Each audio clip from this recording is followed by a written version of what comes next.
Bonjour, nous avons vu dans la dernière vidéo principalement l'histoire du sacrement de la miséricorde et ses fondements légitimes dans la dynamique du baptême, et je me suis dit que c'était peut-être l'occasion ici de réfléchir, toujours à la lumière du Christ, sur le mécanisme et même le vortex du mal. Ça nous permettra sans doute de mieux comprendre comment s'ouvre le chemin de la rédemption ouvert par le Christ.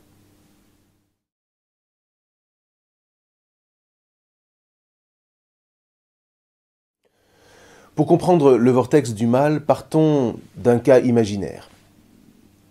Un jeune homme, bien bâti, un chrétien de surcroît, entre dans l'armée.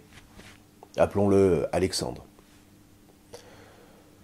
Comme il est entreprenant, qu'il semble n'avoir peur de rien, ses chefs l'envoient au front. Et on va même le faire entrer dans les forces spéciales. Pas facile.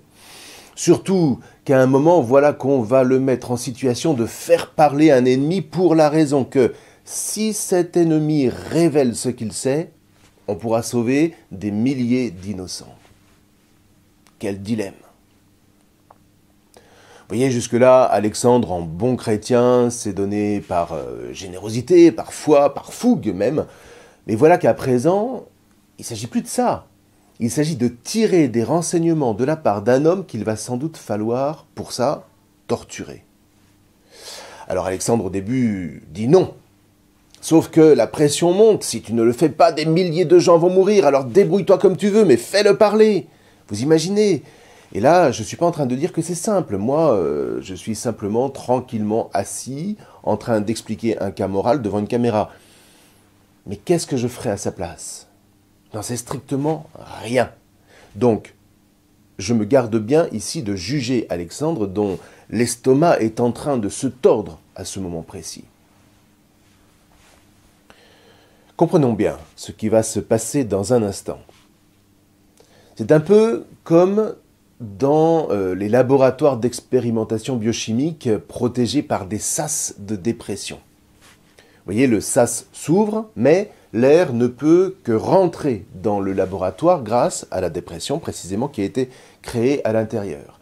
Jamais l'air ne peut ressortir, ce qui est censé prévenir tout risque de contamination à l'extérieur du laboratoire. Eh bien, pour le mal, c'est en gros le même processus.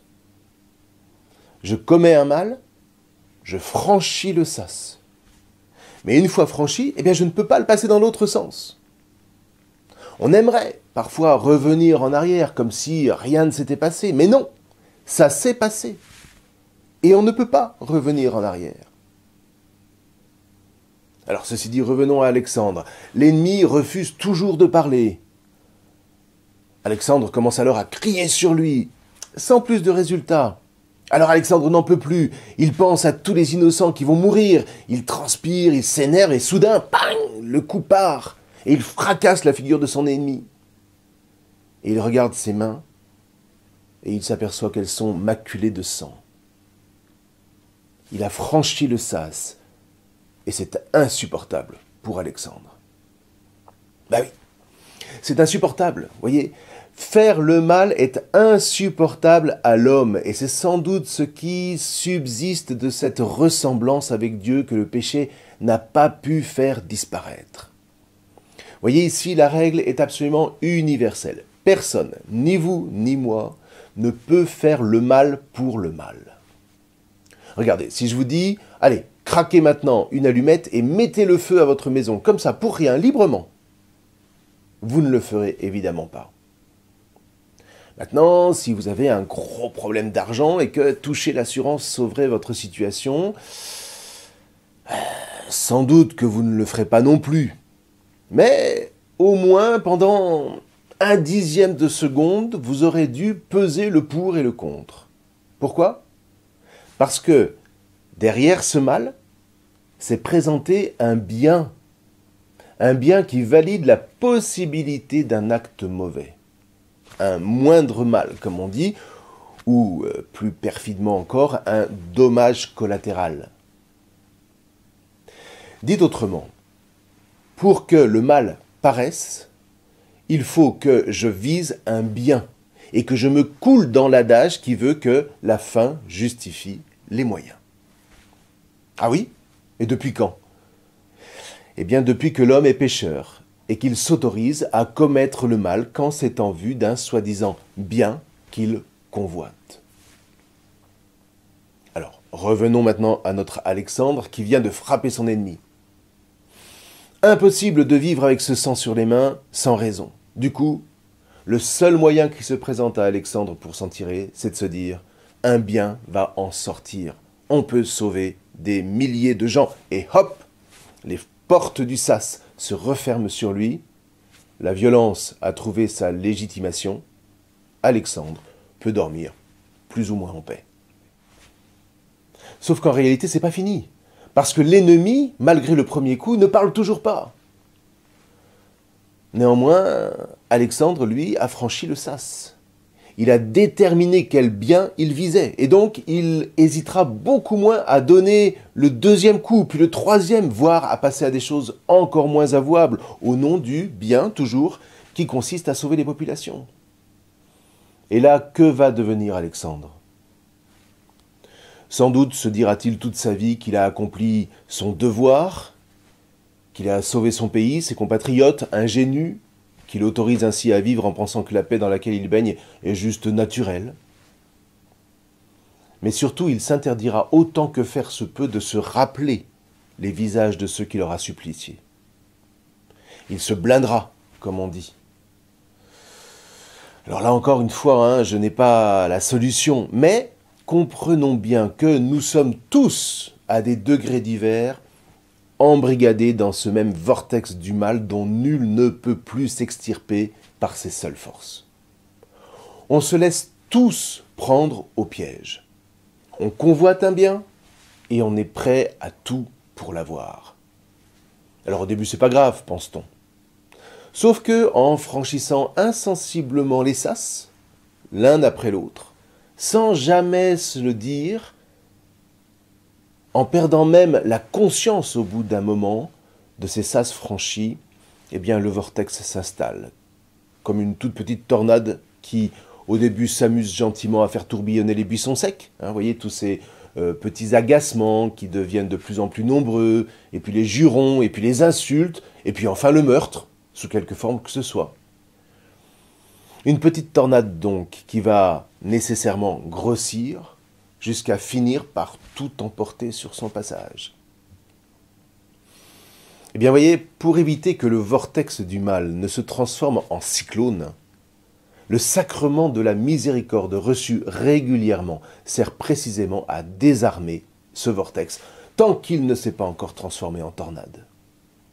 Et là, seul celui pour qui l'idée même du mal est inconcevable, c'est-à-dire le vrai Dieu révélé charnellement en Jésus-Christ, peut nous en donner les moyens. Car oui, Dieu n'a même pas idée du mal. Et je voudrais qu'on reste un tout petit peu sur cet aspect-là.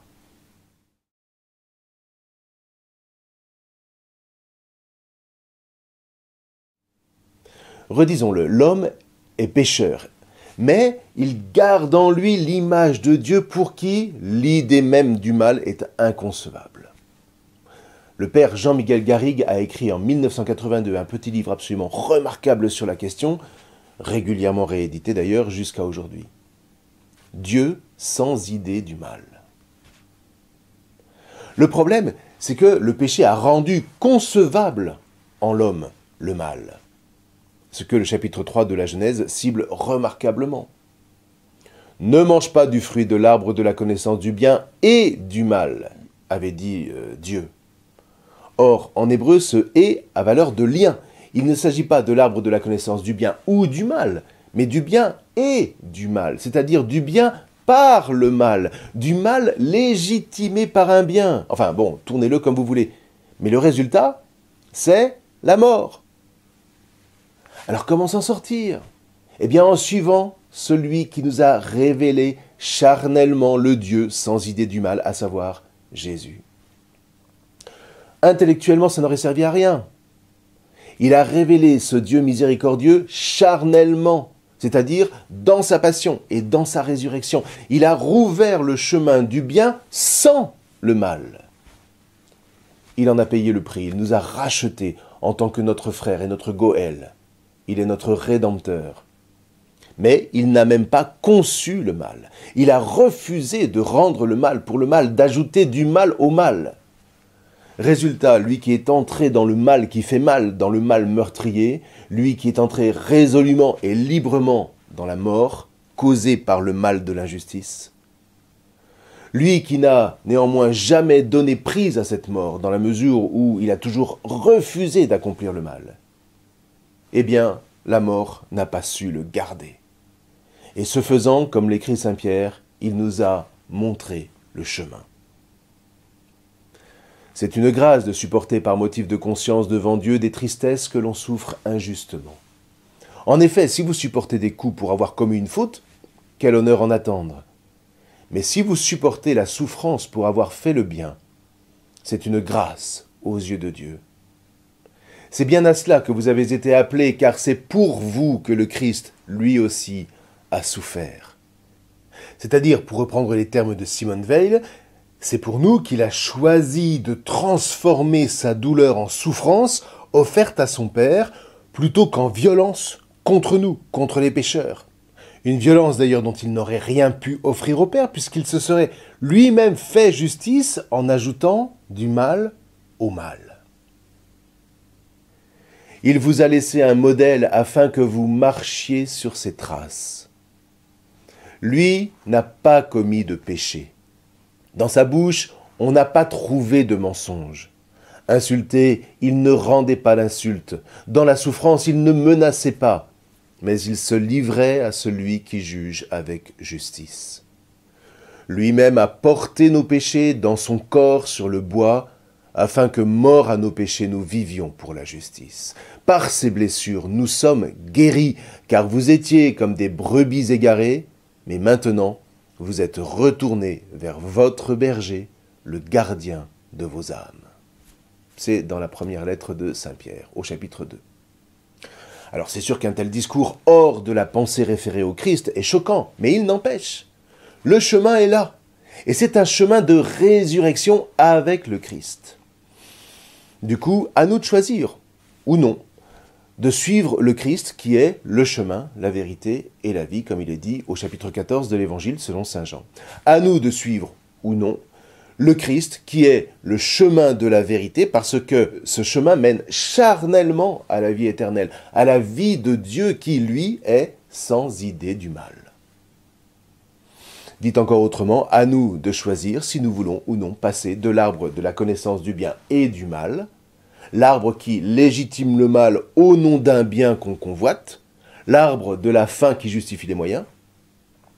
À nous donc de passer de cet arbre de mort à l'arbre de vie qui est au milieu du jardin primordial et dont parle le chapitre 2 du livre de la Genèse.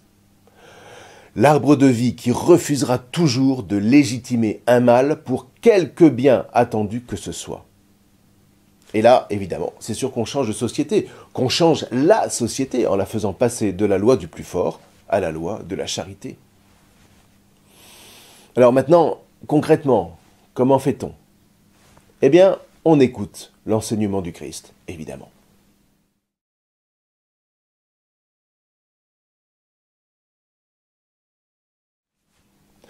En fait, d'une certaine manière, Jésus n'invente rien.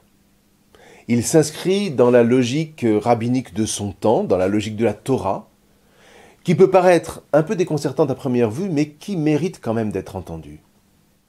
Écoutons-le un instant. Vous avez appris qu'il a été dit aux anciens, tu ne commettras pas de meurtre. Et si quelqu'un commet un meurtre, il devra passer en jugement. Eh bien moi, je vous dis, tout homme qui se met en colère contre son frère devra passer en jugement. Si quelqu'un insulte son frère, il devra passer devant le tribunal. Et si quelqu'un le traite de fou, il sera passible de la géhenne de feu. C'est au chapitre 5 de l'Évangile selon saint Matthieu. Étrange, non? Moins c'est grave et plus la sanction est forte. Et pourtant, ce propos est habité d'une sagesse redoutable.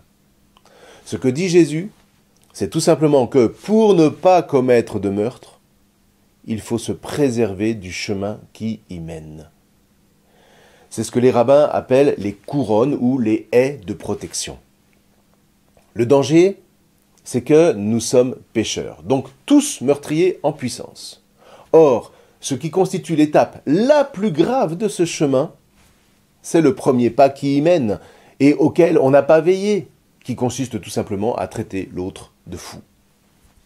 On considère que ce n'est pas grave, sauf qu'on passe déjà un premier sas, qui prépare le second. Mais en soi, le second est moins coupable puisque le vortex a déjà commencé à se former. C'est un peu comme l'ordinateur, si vous voulez. C'est pas quand il est allumé qu'il faut se dire « il vaudrait mieux que je ne joue pas ». C'est avant de l'allumer qu'il faut réfléchir parce que l'acte le plus grave, dès lors, n'est pas tant de jouer que d'avoir allumé son ordinateur.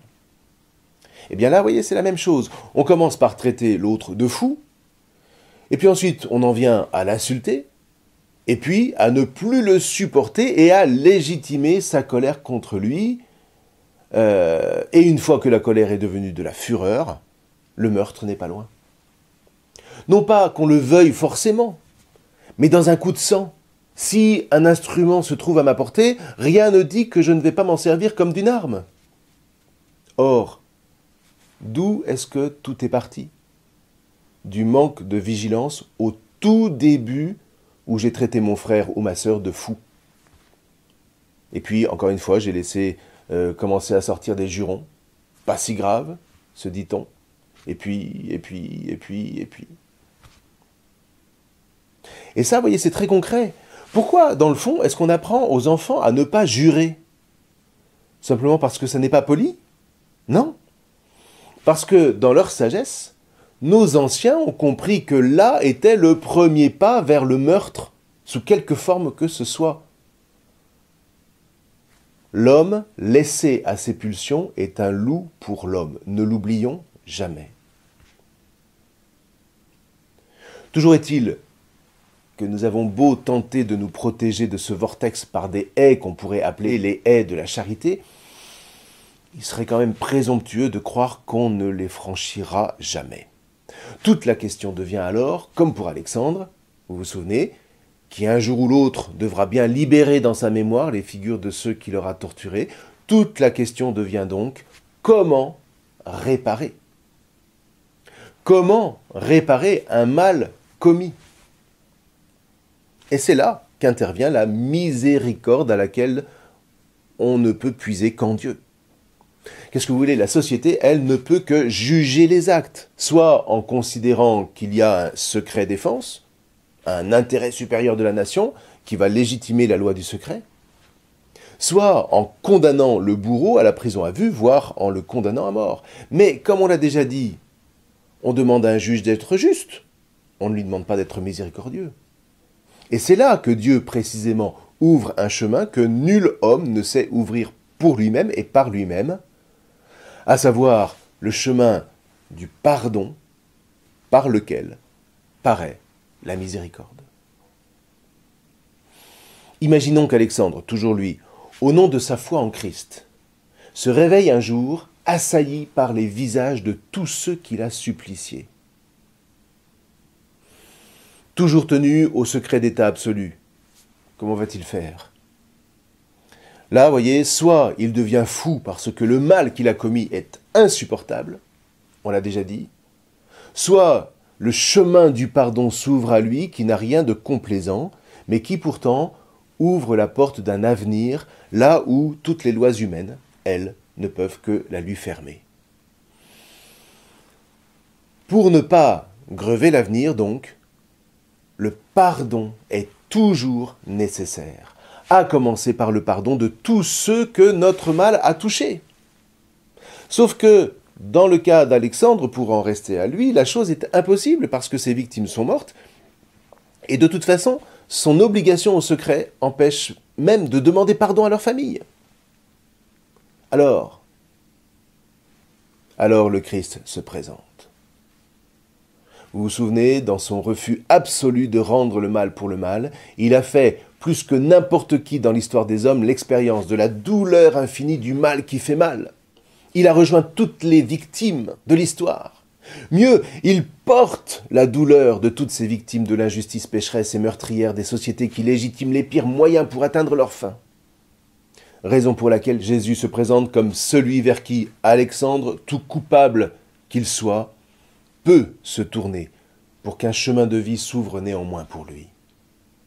Quitte à œuvrer désormais et jusqu'au bout en faveur de la vie, au nom du Christ miséricordieux, dans le seul élan qui puisse nous extirper du vortex du mal, à savoir l'élan de la gratitude, l'élan de l'Eucharistie que Jésus offre librement aux pécheurs, que nous sommes tous, vous et moi.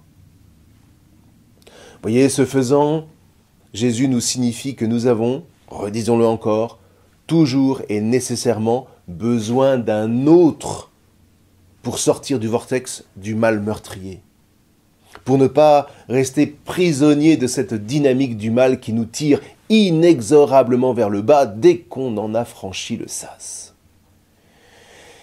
Et comment dès lors permettre au Christ de nous ouvrir la porte de la vie malgré tout? En lui demandant pardon. Ce qui n'est pas si simple que d'aucuns présomptueux le disent. Demander pardon et non pas simplement s'excuser, parce qu'une fois qu'on s'est excusé, l'autre n'a plus rien à faire puisqu'on s'est soi-même dédouané. Demander pardon, donc, n'est pas si simple, parce que c'est reconnaître qu'on a fauté. Non seulement le reconnaître, mais l'avouer, en ayant le ferme propos évidemment, comme on l'a dit, de changer de vie, de vivre dans la lumière désormais, celle de la vie à laquelle il va s'agir par gratitude de se mettre au service absolu, de manière non négociable. Et là, vous voyez, nous sommes vraiment tous concernés.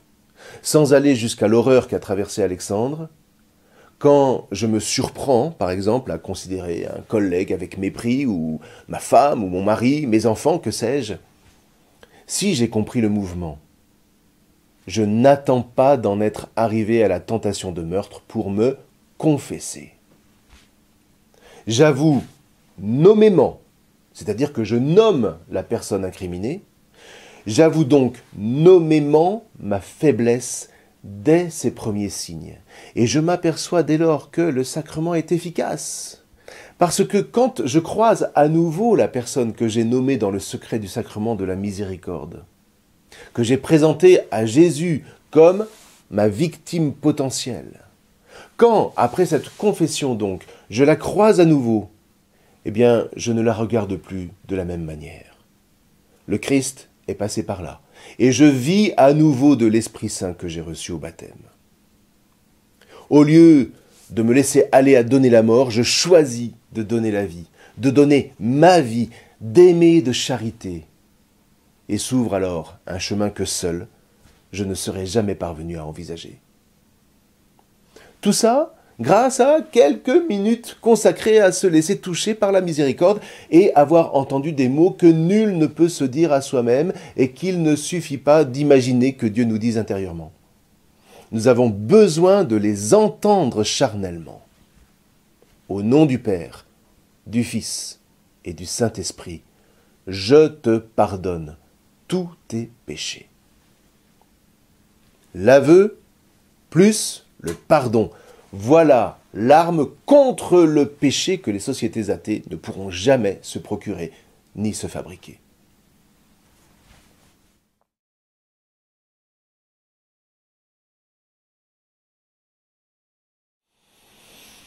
Alors, je sais bien que des magazines de psychologie encouragent aussi le pardon, même certains livres, chrétiens de surcroît. Mais vous savez pourquoi? Non pas pour l'autre, non pas pour donner la vie ou donner sa vie, non. Il faut pardonner, disent ces journaux, parce que après, vous irez mieux. Du coup, vous ne pardonnez pas pour l'autre, mais vous pardonnez pour vous. Et là, vous voyez, on est au comble de la perversion. Tout est ramené à moi. Parlez-moi de moi, il n'y a que ça qui m'intéresse, chantait Guy Béard. Je vous mets un lien vers la chanson dans la fiche pour aller plus loin. C'est exactement ça. Sauf que ce pardon-là n'est pas la miséricorde, parce qu'il est stérile, il ne donne pas la vie, il la prend au contraire. J'utilise ce pardon et l'autre comme de purs instruments, des moyens pour moi d'aller mieux. Mais c'est terrifiant. Alors ceci dit, que le fait d'être miséricordieux comme d'être dans une gratitude constante permette à votre santé d'être plus forte et à notre vie de se prolonger dans de meilleures conditions, c'est un fait qu'établissent bien des études aujourd'hui, je ne vais pas le nier. Mais ça n'est pas pour ça que les chrétiens sont miséricordieux et qu'ils exercent la gratitude. Quand Dieu pardonne, quand il pardonne par le Christ vivant, c'est-à-dire le Christ qui donne sa vie, il ne nous utilise pas comme des moyens pour aller mieux. Il nous a sauvés en nous attachant à lui par le baptême, et il sait mieux que n'importe qui que le combat demeure. Alors certes, au fil du temps, l'Occident et l'Orient chrétien ont plus ou moins intégré les 10 commandements comme cadre et les béatitudes comme charte de vie chrétienne. Donc, les confessions sont plus subtiles aujourd'hui qu'elles ne l'étaient il y a encore un siècle, mais attention, on l'a vu, dans un monde oublieux du Christ comme le nôtre aujourd'hui depuis la dernière guerre mondiale, oublieux donc des 10 commandements et des béatitudes, le péché revient en force, adultère, on l'a dit, mais aussi convoitise de la première femme ou du premier homme qui passe, meurtre légalisé des enfants qui ont le malheur de vouloir naître alors qu'ils ne sont pas désirés, meurtre organisé des malades qu'on considère comme incurables ou tout simplement trop vieux, sous la bannière de la compassion. Vous vous rendez compte? On tue par compassion? Mais c'est quoi ce délire?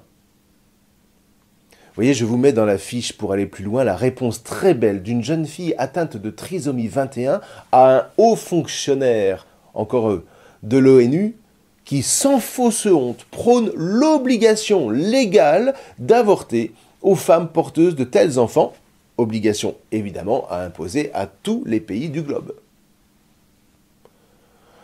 Or, ne vous méprenez pas, la raison est uniquement financière. L'argent est devenu le déterminant du bien et du mal, ce que Jean-Paul II dénonçait en parlant de la structure de péché sur laquelle s'est édifié le monde de l'après-guerre. Or, dans cette structure, ce sont les forts qui vont s'en sortir, et toujours les plus faibles qui vont trinquer. Du moins, les plus forts en sont-ils persuadés. Sauf qu'une société qui ne se bâtit que sur la loi du plus fort est une société qui se déshumanise et qui creuse sa propre tombe. Dans le fond, la force des forts, dans ce cas, c'est leur bassesse. Là où la force des faibles restera toujours leur honneur resté sauf. Là encore, voyez, est manifestée en pleine lumière la perversité qui déclare être bien ce qui, objectivement, est un mal. Pourquoi? Toujours pour la même raison.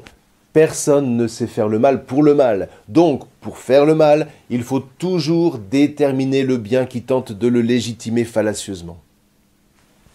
Alors peut-être que je suis en train de vous choquer parce que vous êtes tellement assaillis par le martèlement médiatique et commercial du moment que cette mise à mort organisée d'êtres humains vous paraît finalement être un bien, un dommage collatéral malgré tout nécessaire parce que la population mondiale ne cesse d'augmenter, etc., etc., etc.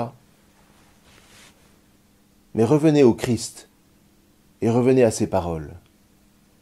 Revenez aux milliers de saints qui se sont distingués précisément parce que, au nom du Christ, ils n'ont pas voulu laisser se répandre la perversité du péché dans un monde qui a tellement besoin de miséricorde. Grâce à leur vigilance, ces milliers de saints, souvent anonymes, ont sauvé non pas des milliers mais des millions et des milliards de vies promises à l'extermination par les élites bien pensantes. Et en fait, voilà le nœud. Vous voyez, il ne s'agit pas d'un simple débat d'idées. Si ce monde a besoin de la miséricorde, celle-ci ne peut transparaître qu'à travers des hommes et des femmes, chrétiens en l'occurrence, qui vivent eux-mêmes de cette miséricorde, concrètement, charnellement. Le chrétien ne se considère pas comme au-dessus des autres, comme meilleur que les autres. Le premier, il se perçoit comme pécheur, conscient plus que tout autre que s'il atténue sa garde, il plongera tête baissée dans la perversité des structures de péché. Eh bien, la confession, ou le sacrement de la miséricorde, appelez-le comme vous voulez, est l'arme très efficace offerte par l'Église pour que les chrétiens restent vigilants et donc fidèles à la grâce reçue à leur baptême. Et pas simplement une fois par an. Relisez saint François de Sales à ce sujet dans la fiche pour aller plus loin de la première partie de cet entretien. Recevoir la miséricorde, se plonger dedans en mémoire du baptême régulièrement. On va dire, allez, une fois par mois en moyenne, une fois toutes les 6 semaines, selon le process que je vous donne dans la vidéo consacrée à cette question. Et là, vous sentirez la puissance de la foi. Vous sentirez la puissance de l'espérance et celle de la charité agir en vous doublement. D'une part, pour trouver l'énergie de combattre le mal jusqu'à la victoire, avec le Christ et par lui, et d'autre part, pour donner la vie toujours au nom du Christ, pour donner votre vie au nom du Christ et découvrir par ce don la joie à laquelle seule conduit la charité. Donc, quand on est chrétien, c'est-à-dire appelé à être miséricordieux, soyez miséricordieux comme votre Père est miséricordieux, rappelle Jésus au chapitre 6 de l'Évangile selon saint Luc. Il faut donc avant tout vivre soi-même de cette miséricorde. Les deux mouvements sont entremêlés, ce que dit lumineusement le Notre Père. Pardonne-nous nos offenses, comme nous pardonnons aussi à ceux qui nous ont offensés. Ça ne signifie pas que Dieu nous pardonne à la condition que nous pardonnions, mais que le Père ne peut nous pardonner que si nous transmettons le pardon reçu de lui, par Jésus. La miséricorde, c'est comme la manne que les Hébreux ont reçue pour traverser le désert. Ils ne pouvaient pas l'entreposer, ils ne pouvaient pas la garder pour eux, elle pourrissait aussitôt. Eh bien la miséricorde, c'est la même chose. Je ne sais que le Père me fait miséricorde que si je la transmets dans l'enfilade. Dit autrement, si je suis moi-même miséricordieux. Et attention, si je suis moi-même miséricordieux au moment même où je n'en ai pas spécialement envie, sinon c'est trop facile évidemment. Si donc je suis moi-même miséricordieux en tout temps, voilà le signe que la miséricorde du Père agit en moi. Voilà ce que signifie cette demande du Notre Père. Et en définitive, voyez, ceux qui se confessent régulièrement doivent peu à peu devenir les plus miséricordieux de tous les hommes, de toutes les femmes, les plus humbles.